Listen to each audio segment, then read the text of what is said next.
성도 여러분, 우리에게 영원한 진리의 말씀을 주신 우리 하나님 앞에 감사하시기를 바랍니다. 모든 말씀이 다 귀하지만은 특별히 오늘 본문 말씀은 참으로 귀한 말씀입니다. 성경에서 우리에게 가장 잘 알려지고 가장 사랑받는 말씀 중에 하나입니다. 그리고 우리 성도들에게 가장 큰 위로와 격려가 되는 말씀 중에 하나입니다. 오늘 이 말씀이 우리 모든 성도 여러분에게, 특별히 문제와 고난 속에 있는 우리 성도들에게 큰 위로와 힘이 되시기를 바랍니다. 오늘 본문 8장 28절도 참 대단한 말씀이지만은 10절을 거슬려 가서 8장 18절도 참으로 위대한 말씀입니다. 우리가 생각한데 현재의 고난은 장차 우리에게 나타날 영광과 비교할 수 없도다 말씀했습니다. 여러분, 그 8장 18절 말씀과 오늘 이 말씀이 서로 관련이 되고 있습니다. 장차 우리에게 나타날 영광, 현재의 고난이 장차 우리에게 나타날 영광을 어떻게 보장해 주느냐? 그것은 저번에 우리가 보았듯이 26절, 27절에 보면은 누가 우리를 도우신다고 했습니까? 성령이 우리 연약함을 도우신다고 했습니다. 특별히 우리를 위해서 탄식하시면서 하나님의 뜻을 따라서 우리를 위해서 아버지 하나님께 간구해 주신다고 했습니다.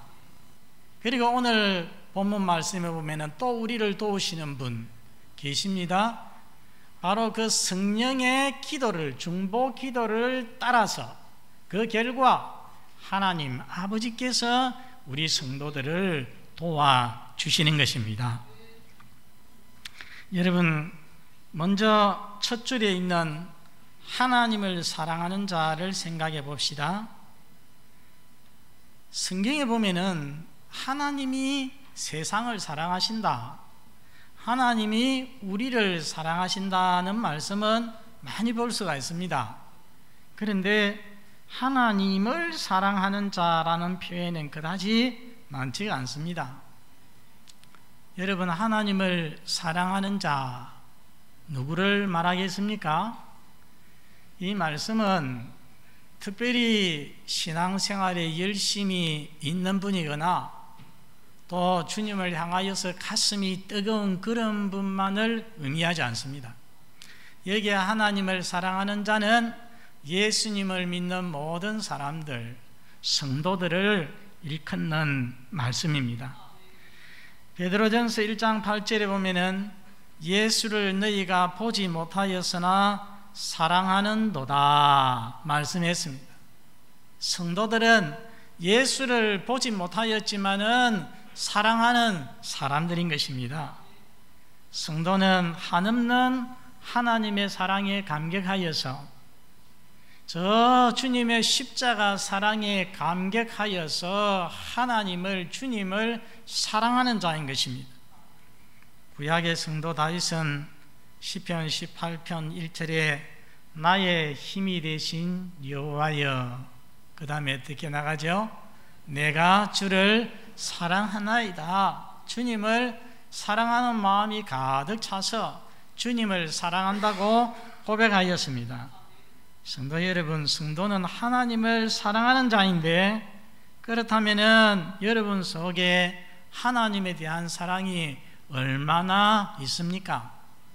한번 이 시간에 체크해 보시기 바랍니다.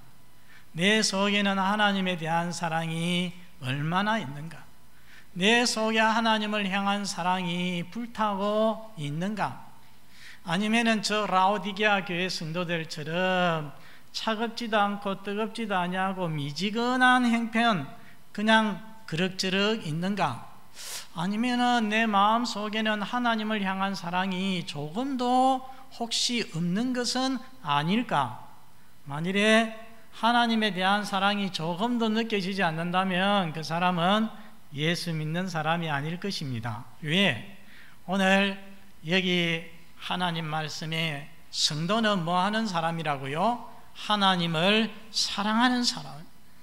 그래서 하나님을 사랑하지 않는다면 그 사람은 성도라고 참으로 믿는 자라고 할 수가 없는 것입니다. 사랑하는 여러분들, 우리를 사랑하시는 우리 하나님을 더욱더 사랑하는 성도 여러분들이 되시기를 바랍니다. 오늘 본문에 보면은 하나님을 사랑하는 자를 또 다르게 표현하는 말이 있습니다. 바로 그 다음에 이어서 나옵니다. 하나님을 사랑하는 자, 그 다음에 뭐라고 했습니까? 곧 그 뜻대로 부르심을 입은 자들이라고 하였습니다. 여기에 그 뜻대로라는 말은 그 목적대로라는 말입니다. 그 목적대로. 성도는 하나님의 뜻대로 하나님의 목적을 따라 부르심을 입은 자들입니다. 성도 여러분 잊지 마십시오. 여러분은 하나님의 뜻이 있어서 목적이 있어서 하나님께서 이 시대에 불러주신 자들입니다. 어쩌다 보니까 예수 믿고 교회 나와서 이 자리에 앉아있고 예배 드리는 것이 아닙니다. 하나님께서 영원한 작정 가운데 여러분들을 사랑하시고 작정하시고 때가 되어서 하나님께서 여러분을 목적을 가지고서 불러주신 것입니다. 어떤 분은 이런 생각할 것입니다. 60몇 억 인구 중에 지금만 해도 아니 역사적으로 하면 수백억 인구 중에 그 많은 사람 중에 어떻게 하나님께서 나 같은 인생을 기억이라도 하시겠는가?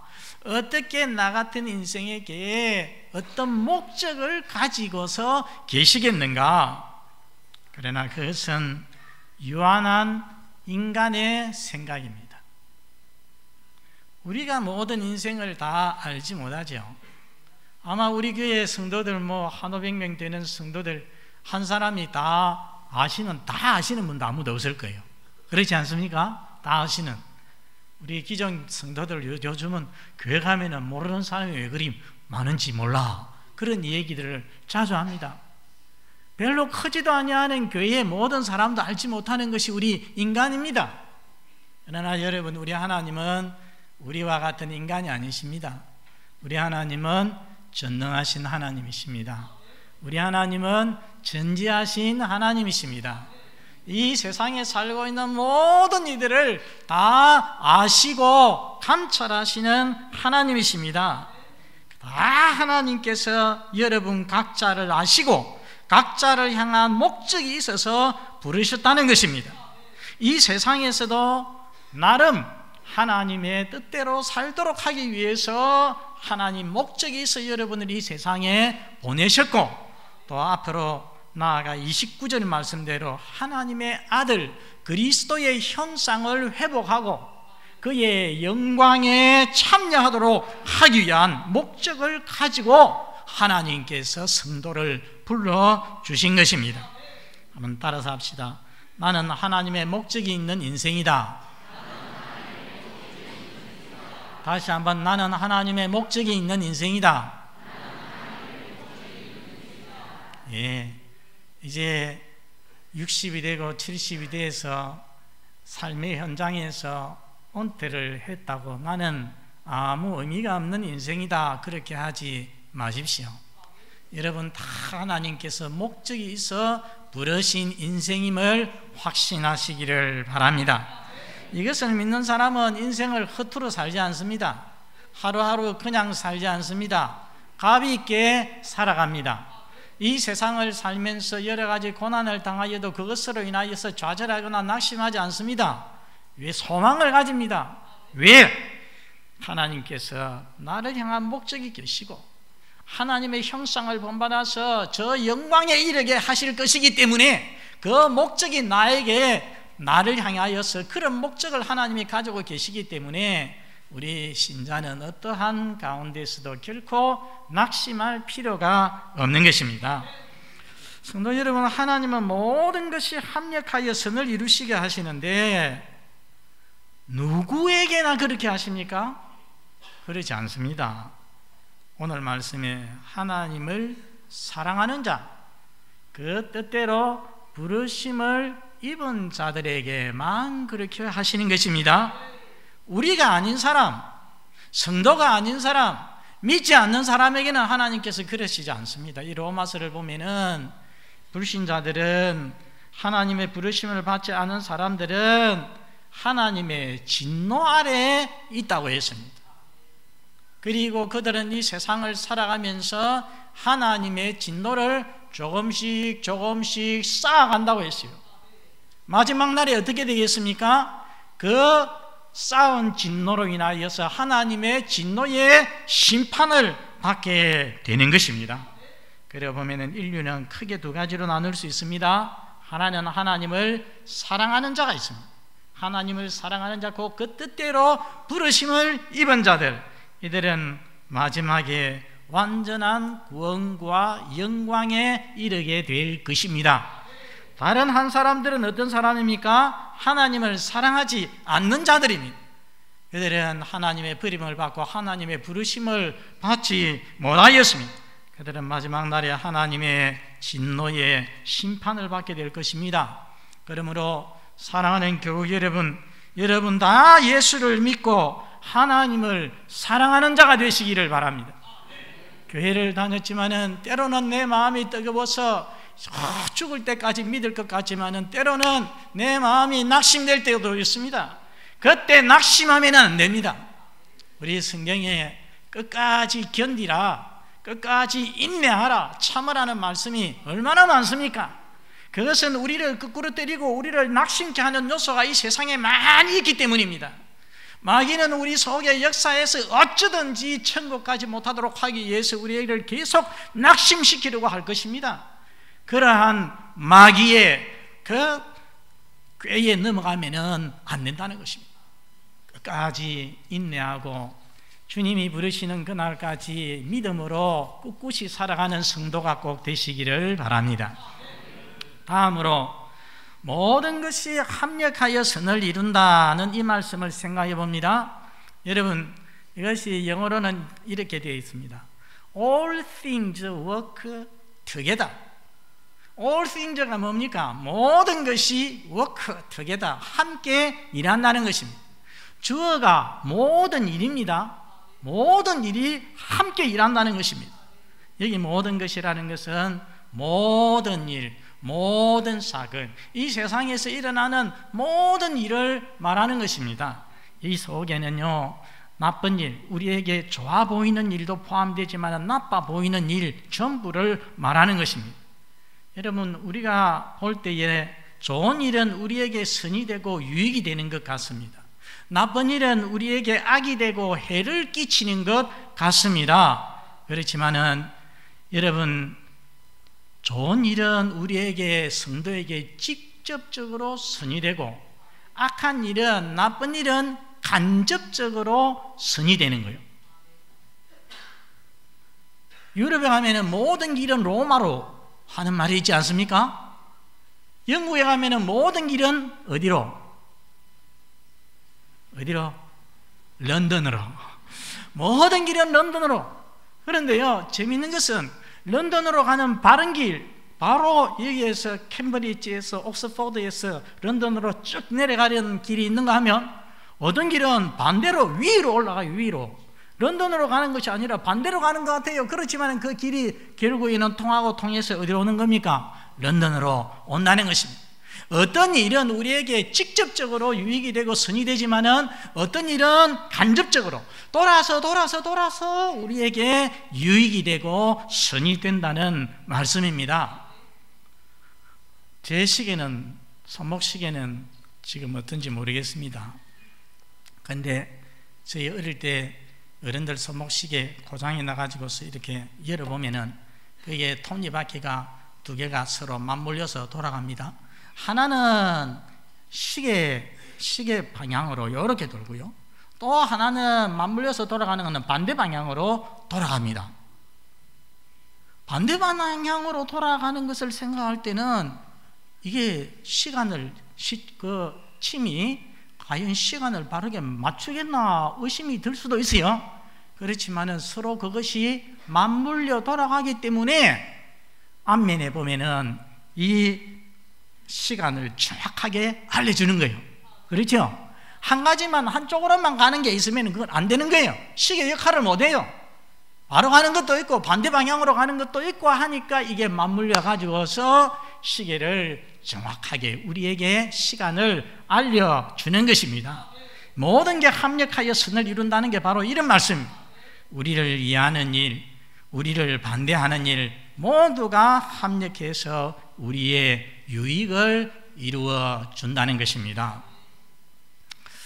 여러분, 모든 일이 합력하여 선을 이룬다고 했는데 모든 일이 손이 있습니까? 발이 있습니까? 머리가 있습니까? 아니, 어떻게 생명도 없는 모든 일이 어떻게 우리의 유익을 위해서 함께 일을 하겠습니까? 성도 여러분, 자동적으로 그리 되겠습니까? 자동적으로 세상 모든 일들이 자동적으로 우리를 위하여서 그것들이 알아서 선을 이루겠습니까? 아니요. 그렇다면 모든 것의 배후에는 누가 계신다는 것입니까? 하나님이 계십니다. 하나님의 손이 만사 뒤에 계시는 것입니다. 그래서 어떤 번역본들은 모든 것을 주어로 하지 아니하고 하나님을 주어로 해서 하나님이 모든 것을 합력해서 선을 이루게 하신다라고 번역을 합니다. 성도 여러분, 우리 하나님은 천지 만물을 지으셨을 뿐만 아니라 지으신 만물을 다스리고 계십니다.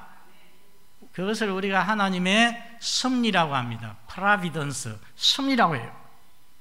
하나님이 만물을 지어놓고 내버려 두는 것이 아니라 지으신 만물을 하나님께서 보존하시고 그리고 다스리시고 또 컨트롤, 통제하시는 것입니다. 중요한 것은요, 하나님께서 그리 하실 때에 어떤 것은 일부만 하시고 일부는 몇 개는 빼놓고 몇 개는 하나님의 섭리에서 벗어나 있고 그것이 아닙니다. 하나님이 모든 것을 섭리하는 것입니다. 만물이 하나님의 주권적인 섭리하에 있는 것입니다.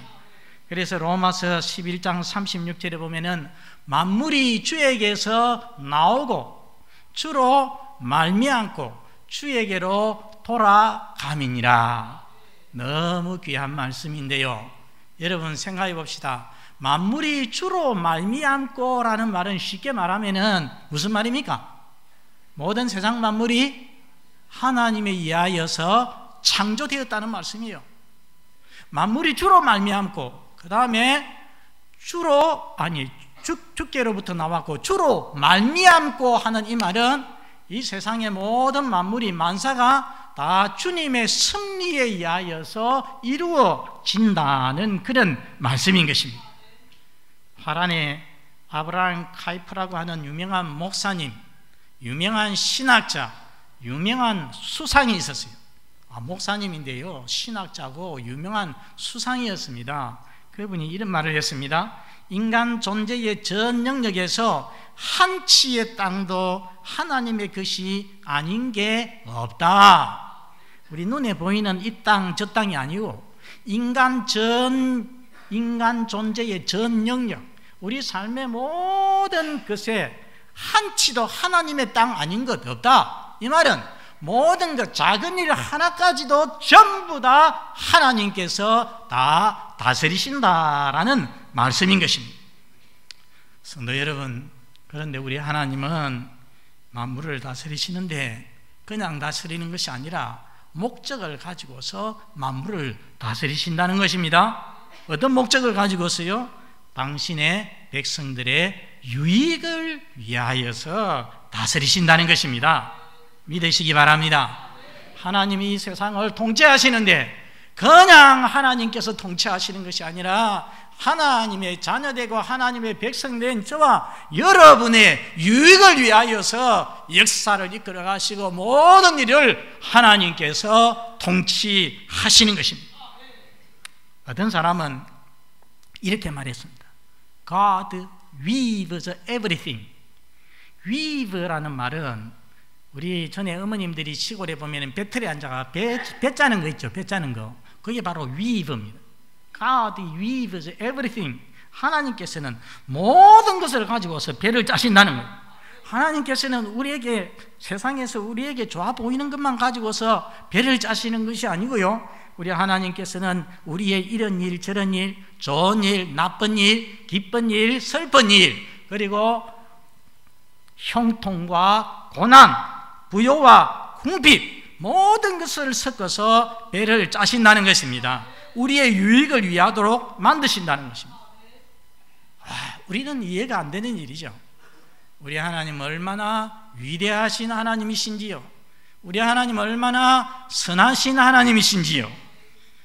성경에서 오늘 말씀을 가장 잘 보여주는 것이 요셉의 생애입니다.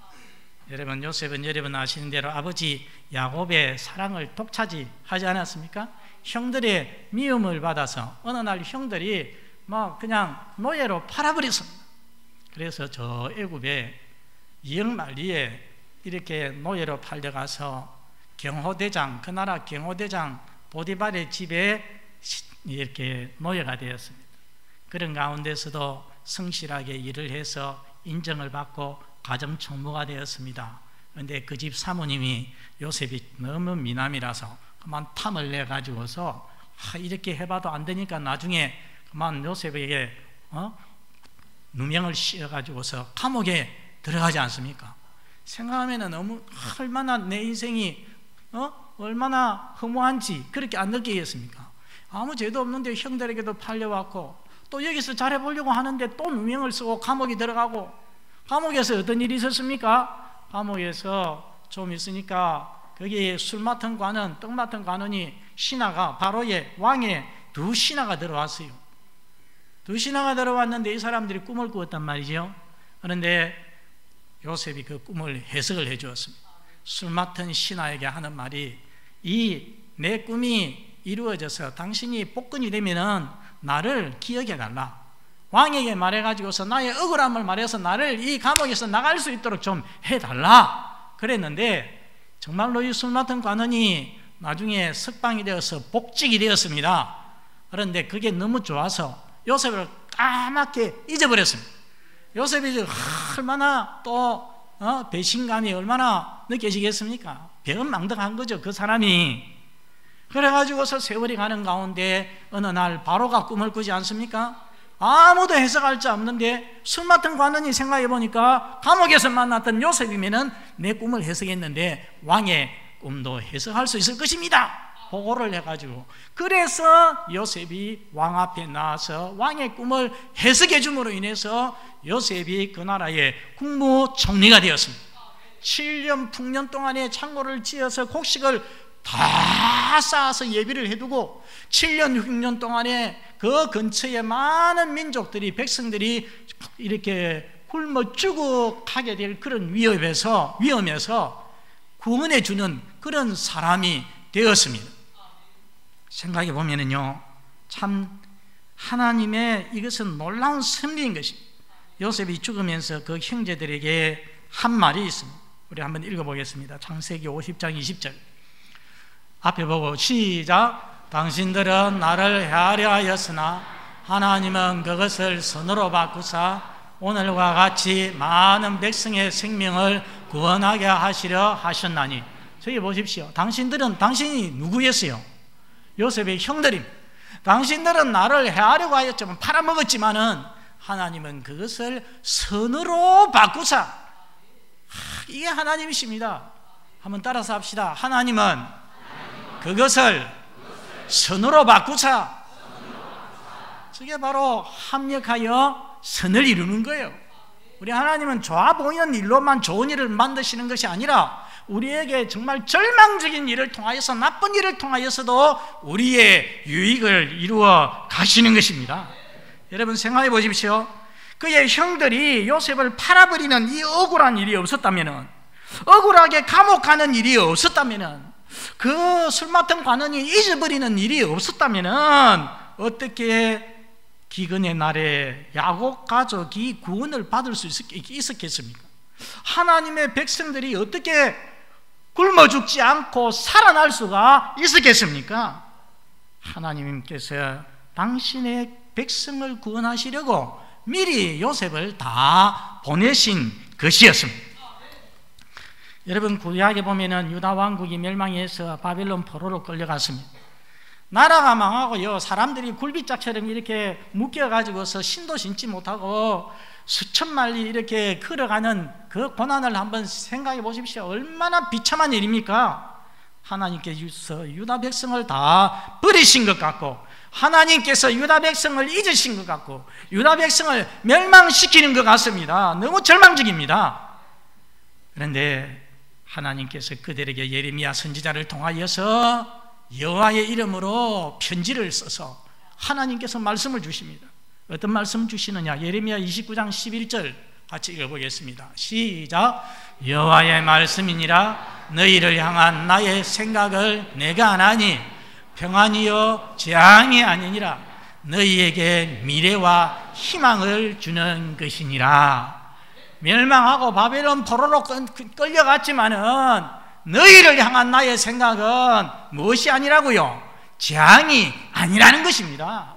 평안이요 미래와 희망을 주는 것이다. 하나님 말씀하셨습니다. 여러분, 우리 강영우 박사님 여러분 기억하십니까? 강영우 박사님 TV도 많이 나오고 했잖아요. 3년 전에 2012년에 돌아가셨습니다. 이분이 서울의 중학교 때 축구하다가 공이 눈에 맞아가지고 망막 박리가 일어났어요. 2년 동안 치료를 했는데 그 당시만 해도 우술이 떨어졌죠. 그냥 맹인이 되었습니다. 맹인이 되어서 온 가족이 생계를 이어갈 만한 방법이 없어가지고서 한 사람은 고아원으로 가고 한 사람은 친척 집으로, 한 사람은, 이 강영우는 저 국가에서 이렇게 운영하는 맹인 시설에 들어가게 되었습니다. 그럼에도 불구하고 실망하지 않고 믿음과 굳센 의지를 가지고서 그 역경을 이기고 열심히 공부를 해서 연세대에 들어가고 졸업을 하고 나서는 미국에 유학을 가게 되었습니다. 그래서 우리나라 맹인 중에 박사학위 1번님이 제일 처음으로 박사학위를 땄습니다. 그리고 장애인들을 위하여서 또 믿지 않는 사람들에게 복음을 많이 전하고 많은 절망한 사람들에게 희망을 주었습니다. 그리고 저 백악관의 정책보좌관, 이 차관보 자리인데요, 차관보가 되었습니다. 그리고 나중에는 그의 아들이 지금 오바마 행정부에서 또 정책보좌관을 하고 있습니다. 그 아들 또 얕은 아들을 통하여서 하나님께서 신앙의, 세계적인 신앙의 명가를 이루어 주셨습니다. 여러분, 시력 상실이 없었다면 그러한 일이 일어났겠습니까? 없습니다. 그럴 수가 없는 것입니다. 그래서 이 강영호 박사님이 늘 하나님의 은혜를 감사하면서 자기는 눈을 뜨게 된다 하더라도 눈을 뜨지 않겠다. 하나님께서 자기를 이렇게 맹인되게 하신 것이 너무 감사하다는 거예요. 이게 바로 무엇입니까? 모든 일이 합력하여서 선을 이루는 것입니다. 지난 금요일 권찰회에서도 제가 말씀을 드렸습니다. 한 사람이 세상에서 남다른 엄청난 고난과 고통을 당하고 천국에 갔습니다. 예수님을 만나서 그 생명수 강가를 걸어가면서 예수님에게 물었습니다. 주님, 어떻게 저에게 그렇게 큰 고통과 아픔을 저에게 주셨습니까? 하고 물어보니까 예수님께서 너가 그 길이 아니었다면, 그 고난이 아니었다면 결코 이곳에 오지 못했을 것이기 때문에 내가 그것을 내게 준 것이다. 그렇습니다. 우리 하나님이 뜻없이 일을 하시겠습니까? 하나님이 어떤 선한 목적이 없이 우리 성도들에게 고통과 아픔을 주시겠습니까? 아니요. 모든 것이 합력하여서 선을 이룰 줄을 확신하시기를 바랍니다. 죽음까지도 하나님께서는 사용하셔서 선을 이루게 하시는 것입니다. 오늘 우리가 교독한 말씀이 로마서 5장인데요 우리가 환난 중에도 즐거워한다고 했어요. 아니, 어떻게 환난 중에 즐거워합니까? 환난이 환난으로 끝나지 아니하고 환난은 무엇을 이룹니까? 인내를 이룹니다. 인내는 무엇을? 연단은 무엇을? 소망을 이루는 줄 우리가 압니다. 세상의 모든 일이 우리를 인도하고 우리를 연단시켜서 마침내 온전한 구원과 영광에 이르게 하는 것입니다. 사도 바울이 우리 성도들을 향하여서 범사에 감사하라 말씀하지 않았습니까? 모든 일에 감사하라. 어떻게 좋은 일에는 감사하지만은 나쁜 일, 굳은 일이 생겼는데 어떻게 감사할 수 있습니까? 그러나 오늘 말씀을 보십시오. 모든 것이 합력하여서 선을 이루기 때문에 우리 성도들은 뭐하라? 범사에 감사하라는 것입니다. 모든 것이 합력해서 선을 이룸을 믿는다면은 우리 성도들은 모든 일에 감사할 수가 있습니다. 무슨 일이 생겨도 감사할 수 있습니다. 한번 따라서 합니다. 무슨 일이 생겨도 좋다. 누가 이렇게 말을 할 수 있겠어요? 바로 모든 것이 합력하여 선을 이루는 줄을 정말로 내가 믿는다면은 무슨 일이 생겨도 좋다라고 말할 수가 있는 것입니다.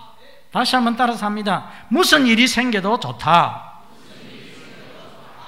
성도 여러분, 모든 것이 합력해서 선을 이루게 하시는 하나님의 선하신 섭리를 믿고 내게 일어나는 어떤 악한 일에도 죽음조차도 하나님께 감사하며 사시는 저와 여러분이 다 되시기를 바랍니다. 우리 아버지 하나님,